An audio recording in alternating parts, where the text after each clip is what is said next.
senior team of negotiators from the European Union has arrived in New Delhi and will be in the capital till the 7th of November for negotiations with their Indian counterparts on the proposed India-EU free trade agreement. The engagements aim to resolve key outstanding issues and advance the agreement towards a balanced, equitable framework. The visit comes close on the heels of Commerce Minister Piyush Goyal's official visit to Brussels between the 27th and 28th of October. That is the big piece of news that's coming in on the free trade agreement front, where after that, the success of the free trade agreement with the United Kingdom, now it seems that India is on track to finalize that deal with the European Union.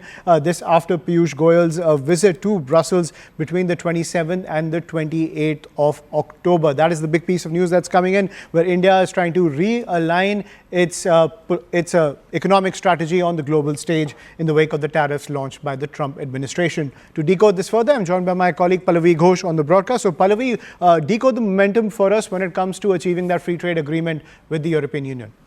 Well, that will be a huge, kind of an achievement. EU is one of the biggest conglomerations. The fact is that it has 67 countries, and we've already signed up a very good free trade agreement. One, as we all know, Ayushman, with UK. Then, of course, the other one we've had with the EFTA countries, which includes Poland and Norway and many other such countries as well. This is something which has been in the works. There have been several rounds of meetings which have taken place. And with this, India's two-pronged strategy. One, to look at newer markets, newer strategic trade partners. This is believed to be one way of offsetting the kind of uncertainty that we are facing with America. That is one strategy. The second strategy, as we all have been talking about, Atmanirbhar Bharat, Swadeshi, also finding newer markets within the country for our products.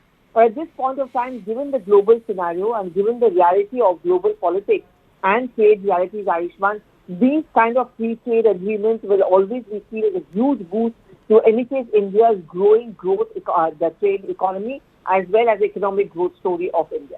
Right. Thank you, Pallavi, for decoding that for us. So the talks are on track and India aims to expand its economic interests on the global stage in the wake of the Trump tariffs.